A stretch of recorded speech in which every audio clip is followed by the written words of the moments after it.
आपका हमारे चैनल पर हार्दिक स्वागत है। आज हम आप सबके लिए शिव कथा लेके आए हैं। शिव कथा शिव चर्चा का ही एक भाग है। भगवान शिव के विभिन्न रूप हैं। भगवान शिव के विभिन्न रूपों में से एक रूप शिव कथा या शिव चर्चा भी कह सकते हैं। यह शिव कथा सुनने से मनुष्य के जीवन में विभिन्न प्रकार की सुख समृद्धि और दुखों से छुटकारा मिलता है। शिव कथा सुनने से मनुष्य का जीवन मुक्तिदायक और सफल होता है। उन्हें विभिन्न प्रकार के कष्टों से मुक्ति मिलती है। इसलिए हमें जब भी खाली हो तब शिव कथा जरूर सुनना चाहिए। चलिए अब हम शिव कथा को आरंभ करते हैं, लेकिन इसके पहले आप हमारे वीडियो को लाइक और शेयर और फॉलो करना बिल्कुल ना भूलें। चलिए अब हम शुरू करते हैं। सुमत नाम की एक बहुत बड़ी शिव भक्तिन थी। वह शिव भगवान को बहुत ही मानती थी। सुमत अपने बहू और बेटे के साथ रहती थी। महादेव को गुरु मानकर उनका पूजन किया करती थी। कहीं भी महादेव का चर्चा, भजन, पूजन हो तो अवश्य जाती थी।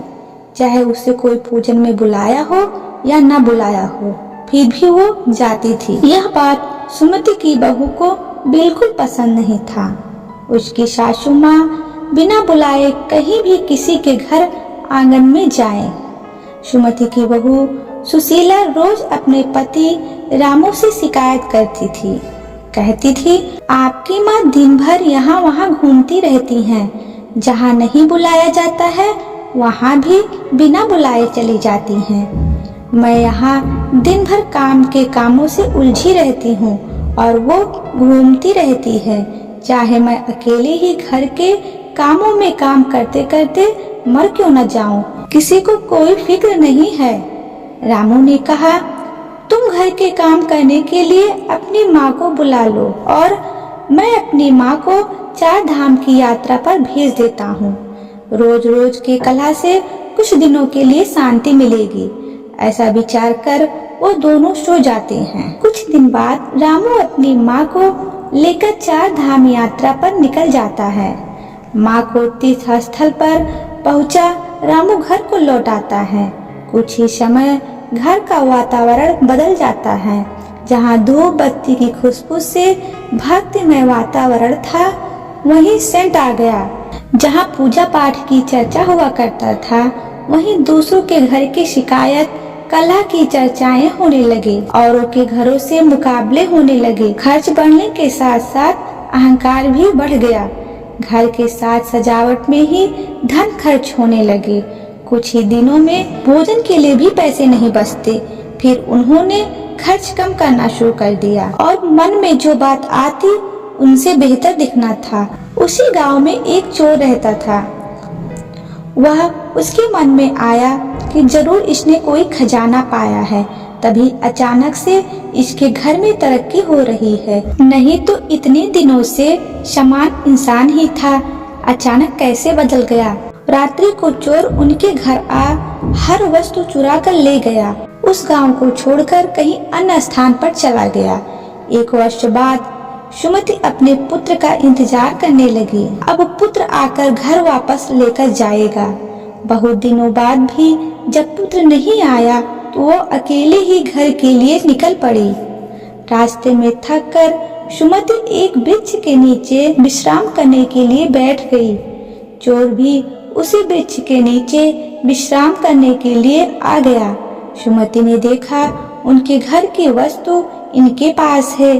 वो समझ गई कि यह चोर मेरे घर से ही चोरी करके आ रहा है। सुमति ने कहा, मैं रोज शिव चर्चा करने या सुनने के बाद ही भोजन ग्रहण करती हूँ। क्या आप चर्चा करेंगे या सुनेंगे? चोर ने सोचा, मैंने आज तक अभी कोई पुण्य नहीं किया, आज फिर मौका है तो मेरा क्या जाता है, मैं तो यही हूँ। चोर ने कहा, हाँ अवश्य आप करें, मैं सुन रहा हूँ। सुमति ने शिव चर्चा आरंभ किया और समापन के साथ ही चोर के मन में गलती का आभास हो गया और वो सुमति के चरणों में गिरकर माफी मांगने लगा और कहने लगा, माँ मैं एक चोर हूँ। मेरे गांव में एक रामू नाम का साहूकार है।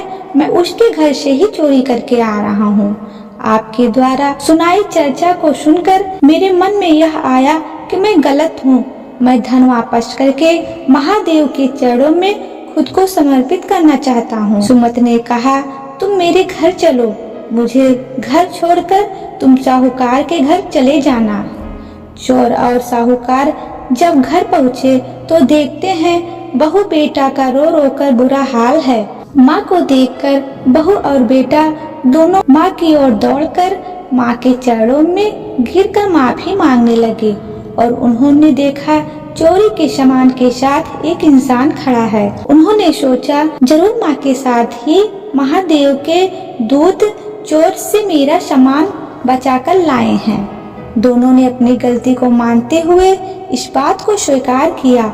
माँ के कारण ही महादेव की कृपा से सब कुछ वापस आ गया है। फिर उन्होंने निश्चय किया कि हर सोमवार को महादेव का चर्चा करेंगे और माँ को कहीं भी आने जाने से कभी नहीं रोकेंगे। इस प्रकार भगवान शिव ने उस भक्ति के घर की खुशियाँ लौटाई और भोले की कृपा हमेशा उस घर पे बनी रही। हे प्रभु, जिस प्रकार आप अपने भक्त के घर पर खुशियाँ लेके आए और अपने ममता की छाव उस घर पर बनाए रखे, उसी प्रकार जो भी कथा सुने आप उसके घर पर अपनी कृपा बनाए रखना। बोलो सच्चे दिल से हर हर महादेव।